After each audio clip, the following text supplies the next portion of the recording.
ayat ini kita bisa petik hikmahnya. Yang pertama hikmahnya itu adalah pada kalimat subhanalladzi. Apa maknanya? Maha suci Allah.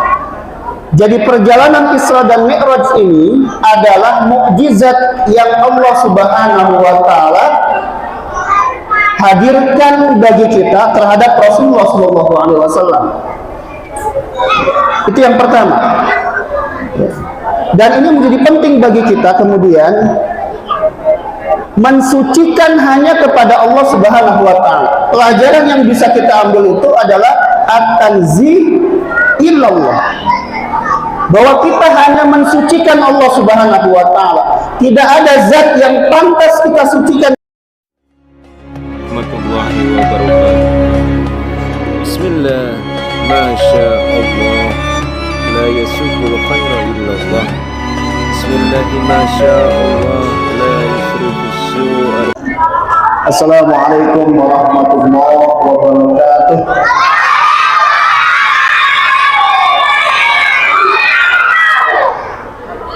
Alhamdulillah haqqa hamdih.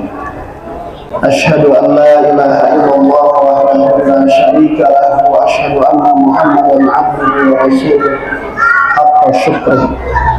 Allahumma fassalli wa sallim wa barik ala nabiyyina Muhammadin sallallahu alaihi wasallam wa ala alihi wa ashabihi ajma'in wa man jahada fi sabilihi ila yaumil din. Qala Allah Ta'ala fil Qur'anil Karim wa huwa asdaqul qa'ilin. A'udzu billahi minasyaitonir rajim. Bismillahirrahmanirrahim. Ya ayyuhalladzina amanu taqullaha haqqa tuqatih wa la tamutunna illa wa antum muslimun. Shadaqallahul azim.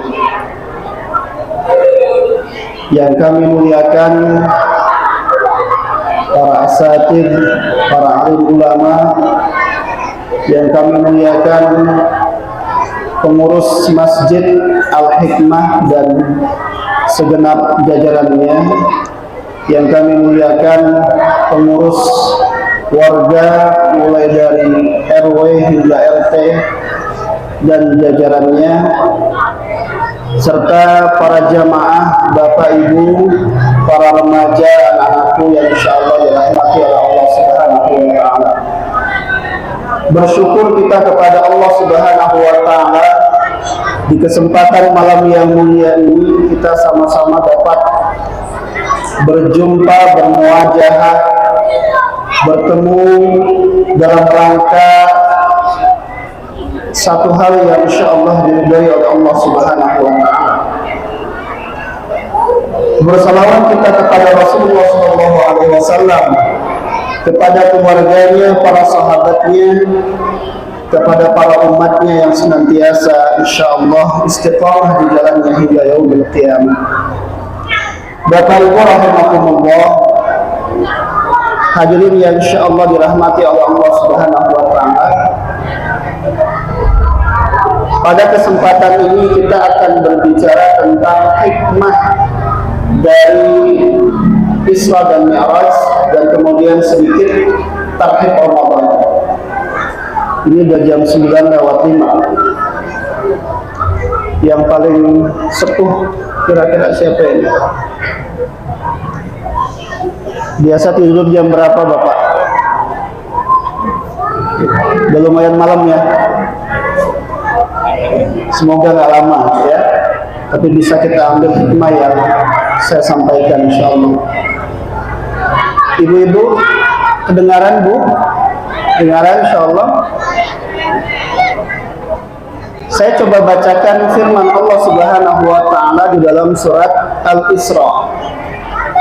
Subhanalladzi asra bi'abdihi lailan minal masjidil haram ilal masjidil aqsa alladzi barakna haulahu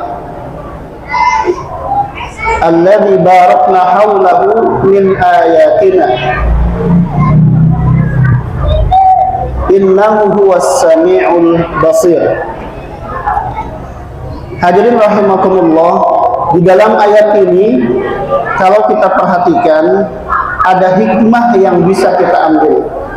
Allah berfirman, Subhanalladzi asra bi'abdihi lailan minal masjidil haram ilal masjidil aqsa alladzi barakna haulahu linuriyahu min ayatina. Kata Allah, Maha Suci Allah yang telah memperjalankan hambanya dari Masjidil Haram ke Masjidil Aqsa alladzi barakna haulahu, yang kami berkahi sekitarnya pada masjid itu, linuriyahu min ayatina, agar kami atau untuk memperlihatkan tanda-tanda kebesaran yang kami miliki. Innahu huwas samiul basir, sesungguhnya Allah Subhanahu wa taala Maha mendengar lagi Maha melihat. Hadirin rahimakumullah, dari ayat ini kita bisa petik hikmahnya. Yang pertama hikmahnya itu adalah pada kalimat subhanalladzi. Apa maknanya? Maha suci Allah. Jadi perjalanan Isra dan Mi'raj ini adalah mukjizat yang Allah Subhanahu wa taala hadirkan bagi kita terhadap Rasulullah SAW. Itu yang pertama. Dan ini menjadi penting bagi kita kemudian mensucikan hanya kepada Allah Subhanahu wa taala. Pelajaran yang bisa kita ambil itu adalah at-tanzih illallah.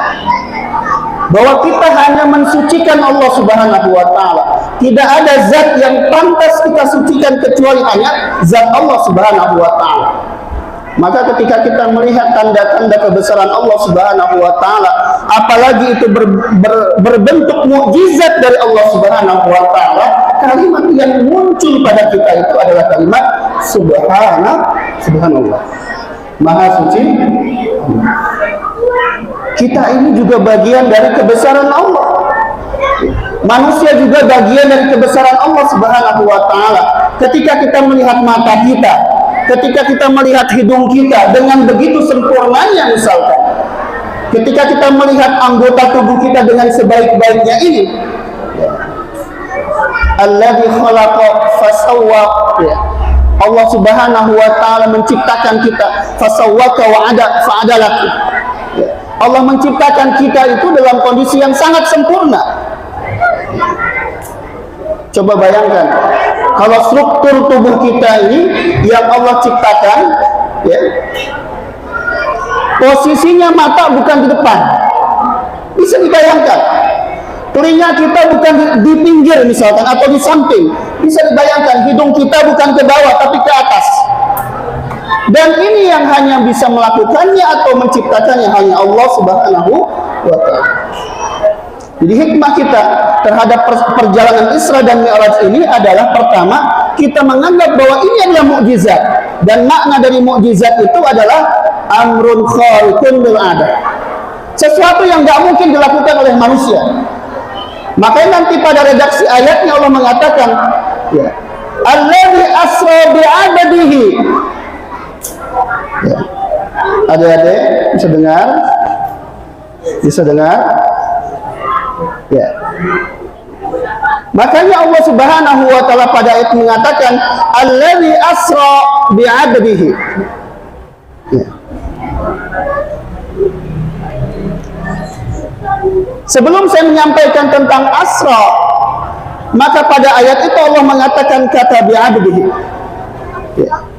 Dan para ulama sepakat mengatakan, atau para ahli tafsir mengatakan, bahwa perjalanan Isra dan Mi'raj yang dilakukan oleh Allah Subhanahu wa taala kepada Muhammad SAW, yang dilakukan hanya satu malam itu saja, itu dilakukan atau diperjalankannya seorang yang bernama Muhammad itu bukan saja rohnya tapi jasadnya juga. Makanya kemudian ini sebuah mukjizat. Kalau hanya rohnya saja tidak menjadi mukjizat. Tapi yang dilakukan oleh Allah Subhanahu wa taala adalah memperjalankan ruh dan jasad Rasulullah SAW. Makanya dinamakan mukjizat yang luar biasa. Kemudian hadirin rahimakumullah, Allah menyampaikan asra bi'abdihi. Kata asra itu maknanya adalah memperjalankan. Jadi memang esensi dari Isra dan Mi'raj Rasulullah SAW ini adalah sebuah perjalanan sebenarnya, sebuah rihlah sebenarnya. Kenapa? Kenapa Rasulullah SAW diperjalankan? Para ahli sejarah mengatakan bahwa kondisi yang dihadapi oleh Rasulullah SAW saat itu, Rasul baru saja ya, ditinggal oleh orang-orang terkasihnya. Khadijah Al-Kubra meninggalkannya, ya. Abdul Muttalib, Abu Talib, orang-orang yang mendukung dakwah beliau meninggalkan beliau, dan itu membuat dirinya menangis. Bahkan belum saja dia ya mendapatkan tekanan dari dakwah yang dilakukannya. Sampai saat itu malaikat Jibril pernah mengatakan kepada Rasulullah SAW, saking gerainya kepada apa yang dilakukan oleh orang-orang kafir Quraisy kepada Rasulullah SAW. Bagaimana malaikat Jibril mengatakan, apakah perlu aku lemparkan gunung ini kepada mereka ya, yang telah menyakitimu wahai Rasulullah SAW. Bagaimana jawab Rasulullah? Rasul mengatakan, Allahumma hdihim fa innahum la ya'lamun. Berikanlah hidayah kepada mereka karena mereka enggak mengetahui. Hadirin rahimakumullah, jadi ini sebuah perjalanan di saat Rasulullah menghadapi kondisi yang begitu berat, sedih, dapat tekanan dakwah dan seterusnya. Maka perjalanan yang dilakukan oleh Allah kepada Rasulullah SAW ini menjadi sebuah cara Allah agar Rasulullah itu kemudian lebih rehat dengan rihlah yang diberikan oleh Allah Subhanahu wa Ta'ala. Ya. Rihlah ruhiyah, agar Rasulullah nanti pasca melakukan proses Isra dan Mi'raj tadi, atau di Isra dan Mi'rajkan tadi, ya, maka ketika setelah itu Rasulullah kembali tegar menghadapi proses dakwah yang dilakukannya. Itu pelajaran yang kedua. Pelajaran yang ketiga, hadirin rahimakumullah, pada kalimat bi'abdihi. Kenapa Allah Subhanahu wa Ta'ala menggunakan kata bi'abdihi, bukan kalimat yang lain? Dalam tafsir Al-Qurtubi dikatakan kata abdun, ya, kata abdun yang digunakan pada ayat tersebut itu memiliki makna yang luar biasa. Nama tersebut nama yang sangat luar biasa.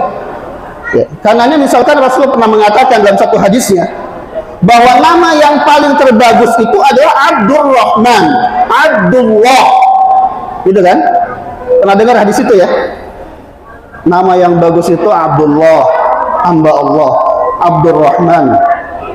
Bahkan kata Al-Qurtubi, ya, jika saja Muhammad belum dinamai dengan nama itu, maka nama Abdullah yang kemudian disematkan pada nama Rasulullah SAW.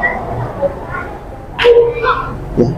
Jadi pelajaran yang ketiga itu adalah, hadirin rahimakumullah, bahwa kita harus belajar dari Isra Mi'raj, harus menjadi hamba Allah yang sejati.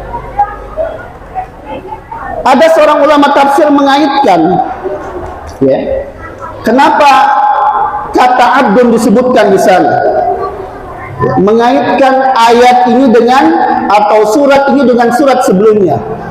Kata para ulama tafsir, bagaimana kita mengetahui profil dari sebuah surat? Jawabannya adalah, untuk mengetahui profil sebuah surat, kita bisa dengan cara memahami surat sebelumnya. Surat Al-Isra sebelumnya surat apa Bapak Ibu? Ayo, kalau bisa menjawab dikasih hadiah. Apa hadiahnya PR? PR langsung kaget. Surat apa sebelum Al-Isra? Surat apa?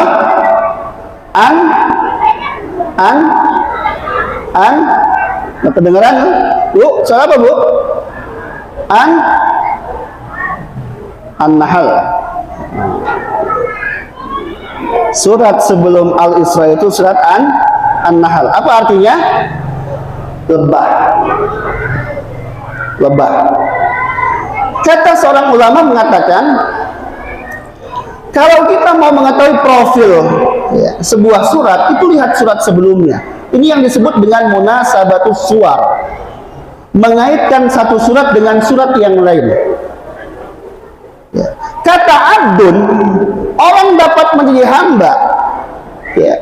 Dan Rasulullah SAW sebagai hamba yang mulia, dan orang bisa mendapatkan hikmah dari proses Isra dan Mi'raj ini, di mana Rasulullah SAW sebagai seorang hamba diperjalankan oleh Allah Subhanahu wa Ta'ala. Itu ketika kita memahami juga pada konteks ini, menghubungkan surat dengan surat yang sebelumnya. Apa pesannya? Kalau mau menjadi hamba Allah Subhanahu wa Ta'ala yang sejati, maka jadilah seperti lebah. Bisa dipahami ya? Kalau mau dihamba Allah yang sesungguhnya, maka jadilah seperti lebah. Oke, sekarang kita tanya, lebah itu makannya apa? Baik atau buruk? Baik. Yang keluar baik nggak? Baik. Sesuai dengan hadis Rasulullah SAW, khairun nasi anfa'uhum lin-nas.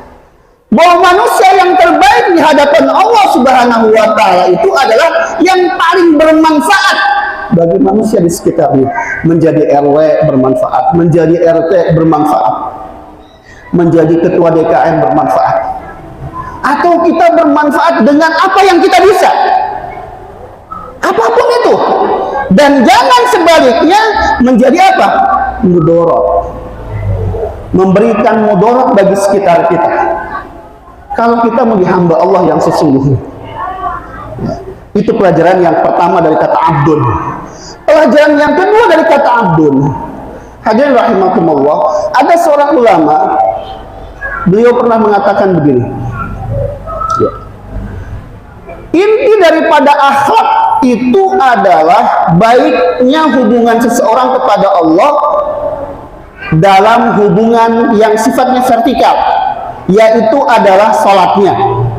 Qad aflahal mu'minun, kata ulama tadi mengatakan seorang itu baik di hadapan Allah Subhanahu wa Ta'ala ketika urusan salatnya baik. Kemudian dia mengatakan, ya, bahwa di antara baiknya seseorang juga itu adalah ketika dia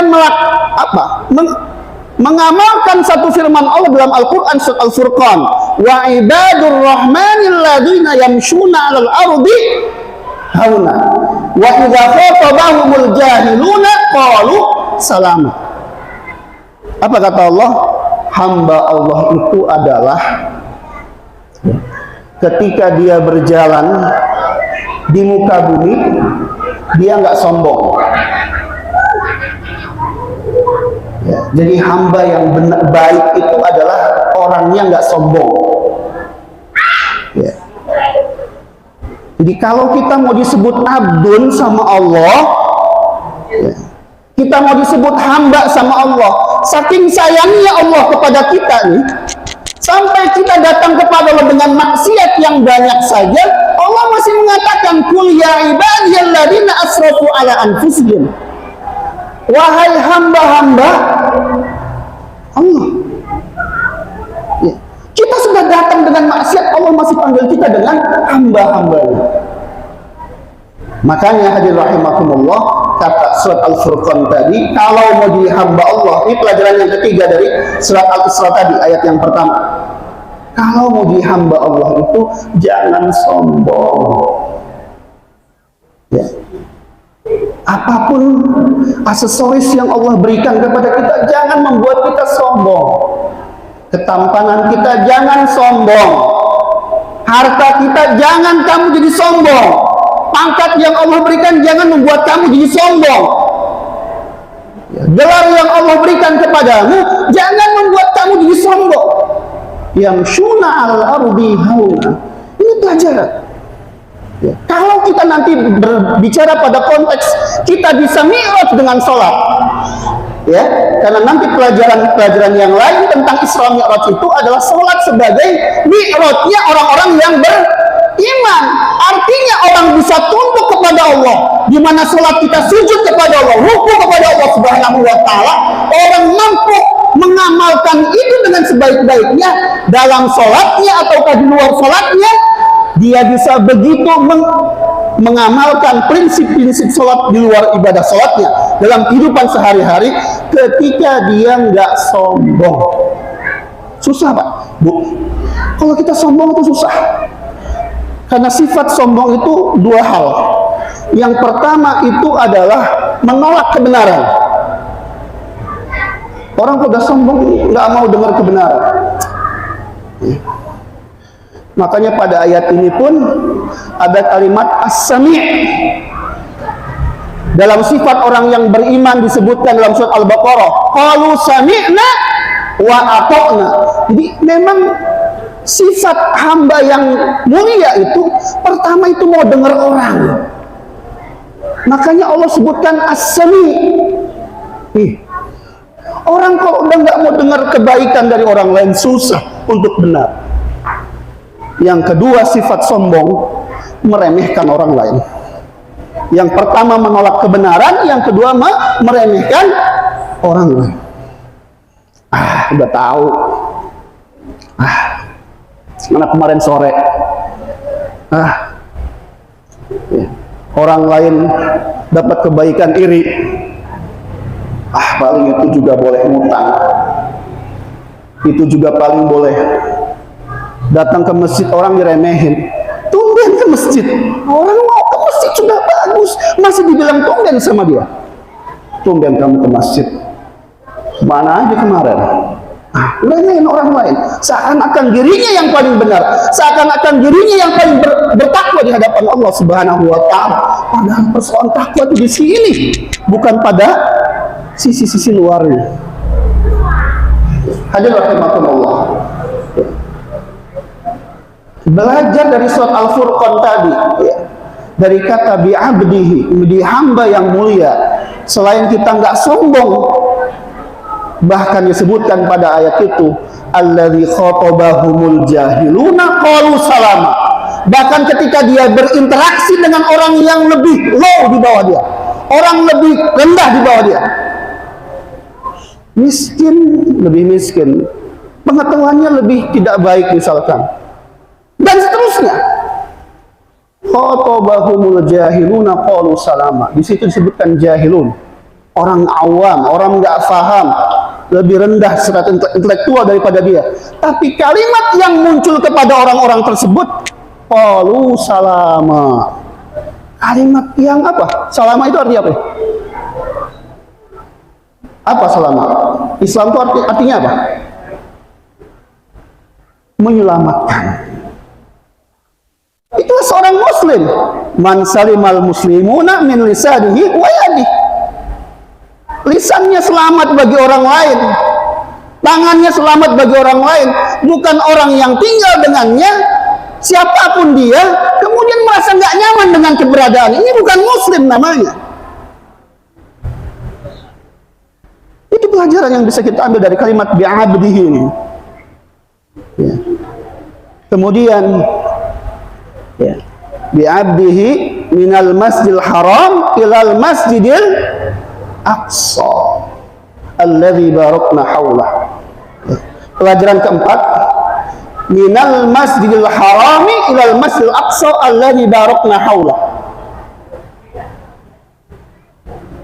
Bapak Ibu yang dirahmati oleh Allah Subhanahu wa Ta'ala, itu artinya dari Masjidil Haram ke Masjidil Aqsa sampai ke langit yang paling tinggi, alladzi barakna haulah, yang kata Allah kami berkahi sekitarnya.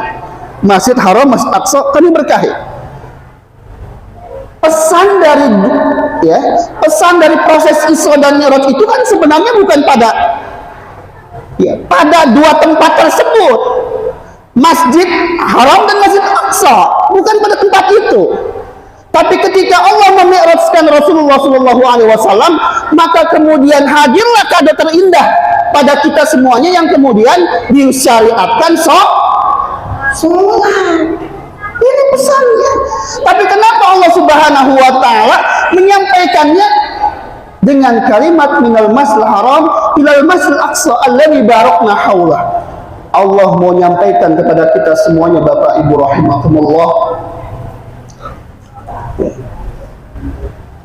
Ini namanya dalam tafsir wajhul iltifat. Ya. Biar kita ngeh, ya, maka Allah hadirkan. Kalau nggak diginiin kita nggak ngeh. Allah sampaikan masjidnya, Pak. Haram, Aqsa. Allah berkahi sekitarnya. Maknanya apa? Mau nyampe kepada Allah, mau nyampe kepada Allah dengan salat, maka dekatlah dengan masjid Allah Subhanahu wa Ta'ala. Kadang kita berpikir begini, salat itu nggak mesti di masjid, di rumah juga bisa. Betul, salah nggak orang berpendapat seperti itu? Betul, nggak salah. Orang kemudian menghitung-hitung secara matematis, kan cuman persoalan kalau sendirian di rumah dapat satu derajat, sedangkan kalau berjamaah dapat 27 derajat. Betul. Salah nggak? Betul. Ya. Tapi ketika kita mau berbicara pada konteks yang lebih besar, ya, ya, di mana kita kemudian mampu beribadah kepada Allah, ya, apalagi berbicara pada konteks usia kita, Pak, umur kita nih, ya, umur kita yang Allah semuanya sudah tetapkan berapa kita akan dipanggil oleh Allah Subhanahu wa Ta'ala. Dan seorang ulama mengatakan bahwa kalau kita mau usia kita ini berkah, salah satunya adalah, ya, melakukan amalan-amalan yang pahalanya itu besar. Saya ulang sekali lagi, kalau umur kita mau berkah, maka beribadahlah dengan ibadah-ibadah yang pahalanya itu besar. Kalau kita udah usia 40 ke atas, 50, 60, ya, makannya saja sudah mulai bubur, ya, jalannya maju mundur, ya, kalau ngelihat matanya kabur, udah deket sama kubur, masih hitung-hitungan dengan Allah Subhanahu wa Ta'ala, berbicaranya pada konteks yang sangat minimalis. Nggak apa-apa, cuman seakan-akan kita sudah punya amal besar di hadapan Allah Subhanahu wa Ta'ala. Kata ulama tadi, kalau kita mau berkah usia kita, lakukan ibadah-ibadah yang amalnya itu besar, pahalanya itu besar. Salah satunya apa? Berjamaah datang ke penuhi masjid. Itu pelajaran yang keempat dari Isra dan Mi'raj. Allah mau nyampein tentang syariat sholat, tapi prosesnya Allah bilang apa? Minal masjidil haram ilal masjidil aqsa. Kenapa? Karena kata Allah disampaikan langsung dalam ayat itu, alladzi barakna haula. Karena Allah memberikan keberkahan yang luar biasa pada masjid. Ya, pada masjid. Apa sih makna berkah? Apa makna berkah? Berkah itu yang kita bawa pulang.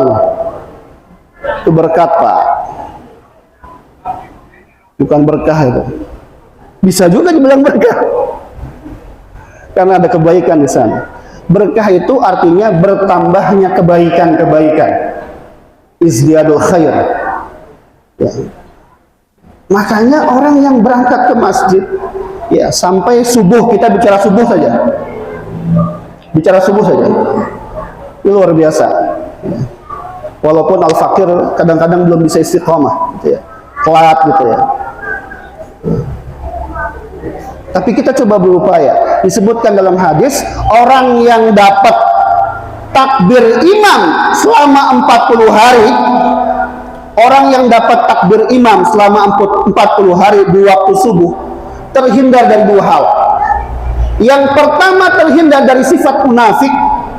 Allah jaga dia sehingga dia sulit untuk berbuat munafik kepada Allah Subhanahu wa Ta'ala. Apa itu munafik? Bohong, berkhianat, berdusta, nggak bisa dipegang omongannya. Antara yang tampil dengan yang berbeda. Kayak itu tuh, kayak nanti Lebaran banyak tuh munafik. Ya, kalengnya kongwan, dalamnya ranginang. Itu munafik itu.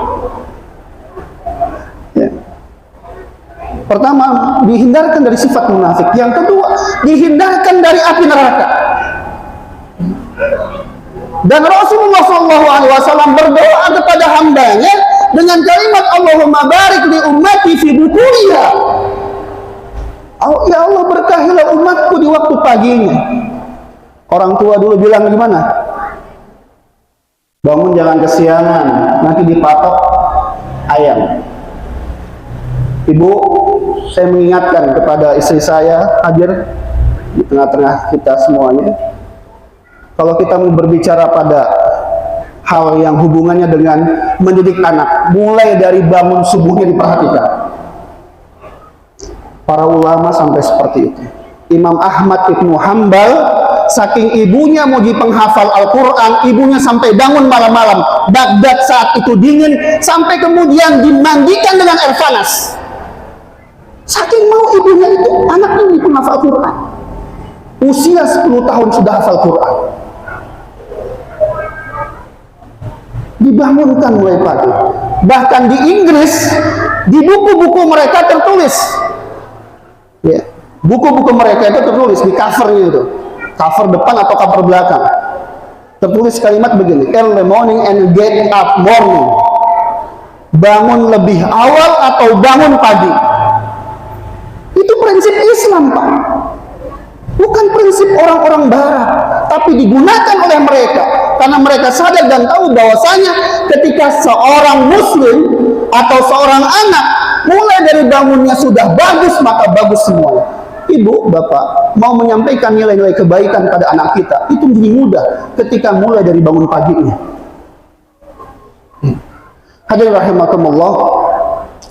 Jadi ada 4 pelajaran yang bisa kita ambil dari hikmah Isra dan Mi'raj ini. Yang pertama adalah mukjizat Allah Subhanahu wa taala. Buat kita adalah kita harus percaya ini sebagai sebuah mukjizat.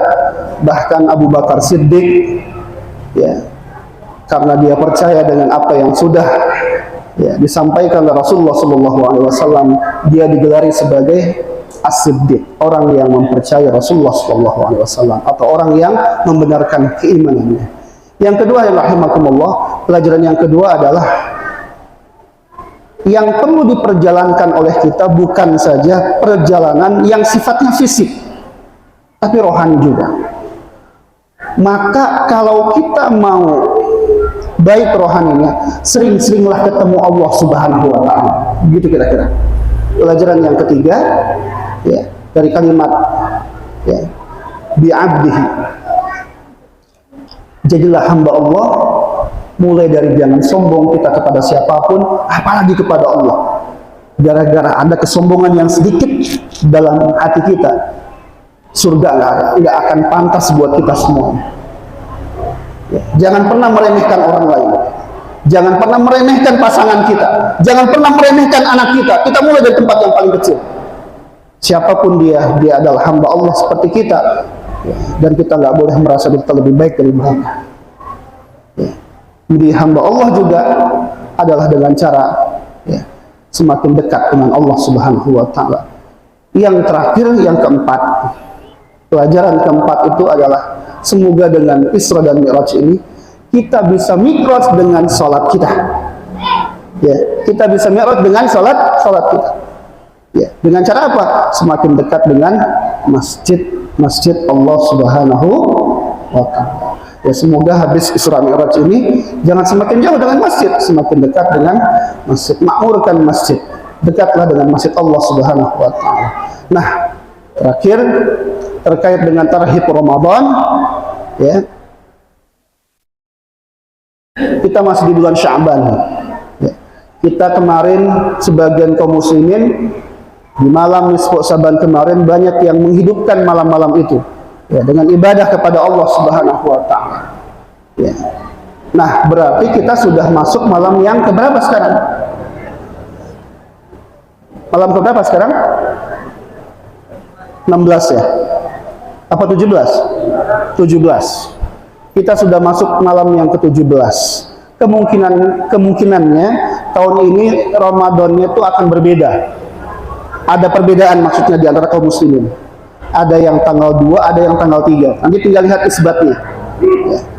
Kalau Muhammadiyah sudah jauh-jauh hari menyampaikan tanggal 2 April. Ya. Kalau kita hitung dari hari ini tanggal 17 sampai ketemu tanggal 2 April, berarti Sya'bannya tinggal sebentar lah lagi. Sya'ban itu apa sih?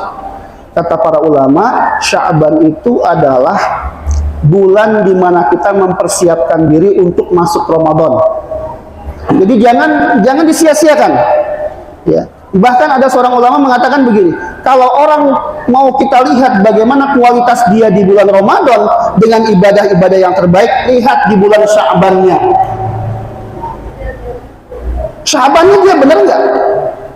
Ya. Jadi Sya'ban itu kebaikan kita diangkat oleh Allah, dicatat oleh Allah Subhanahu wa taala, keburukan kita juga begitu. Kata para ulama, Rajab itu adalah bulan kita menanam, Sya'ban itu mengairi atau menyiram, dan Ramadan itu bulan memanen. Sebenarnya Ramadan itu tinggal panen, Pak. Ya. Nah, oleh sebab itu di Sya'ban ini kita gas terus, Pak. Gas terus. Ke masjidnya rajin, puasanya rajin. Rasulullah itu tidak ada satu bulan di mana Rasulullah SAW banyak berpuasa kecuali di bulan Sya'ban, Pak. Banyakin. Bahkan kata para ulama disebut juga dengan istilah Syahrul Qurra. Banyakin baca Quran. Apa manfaatnya? Biar nggak kaget, Pak. Kita kalau mau jalan kemana itu kan pakai motor kita. Kalau mau jalan jauh, dipanasin dulu nggak? Panasin, Pak. Ini bukan main-main, Pak. 30 hari, Pak. Waktunya nggak sebentar. Jangan sampai nanti ketika kita sudah keluar Ramadan, kita sedih, nggak ngapa-ngapain di bulan Ramadan. Percuma kita menangis, percuma kita kecewa. Karena cuma 30 hari, nggak mungkin ditambah lebih daripada itu. Oleh sebab itu, mulai Sya'ban ini, tersisa waktu tinggal sedikit, kita panasin diri kita dengan ibadah-ibadah yang terbaik, agar kemudian nanti di bulan Ramadan kita bisa lebih siap untuk mengisi dengan hal-hal yang terbaik. Tarhib itu maknanya 3, Pak. Ya, tarhib maknanya 3 minimal. Kata tarhib maknanya 3. Yang pertama, as-si'atu, luas, si'atu sadri, ya, menerima dengan lapang. Ya.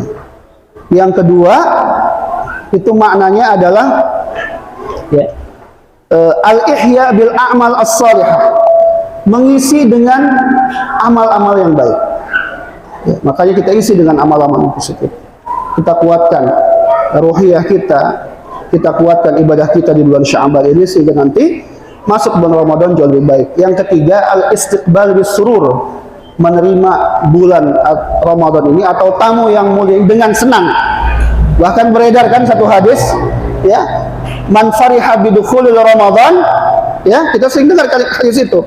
Walaupun kemudian dita'liq oleh para ulama hadis yang lain bahwa hadis ini matanya saja bermasalah, tapi banyak ulama hadis pun atau banyak ulama yang menjadikannya sebagai pedoman. Barang siapa yang bergembira dengan datangnya Ramadan, maka Allah haramkan baginya, ya, dari neraka Allah Subhanahu wa taala. Hadirin rahimakumullah, karena waktu yang membatasi kita semuanya, tidak terasa sudah lebih dari 30 menit, 40 menit kita bersama, ya, mendengarkan, mengambil manfaat dari apa yang sama-sama kita pelajari. Semoga apa yang tadi sama-sama kita pelajari dapat mudah kita amalkan dalam kehidupan kita sehari-hari. Allahumma muwaffiq ila aqwamit thoriq. Hadanallahu wa iyyakum ajma'in. Assalamualaikum warahmatullahi wabarakatuh.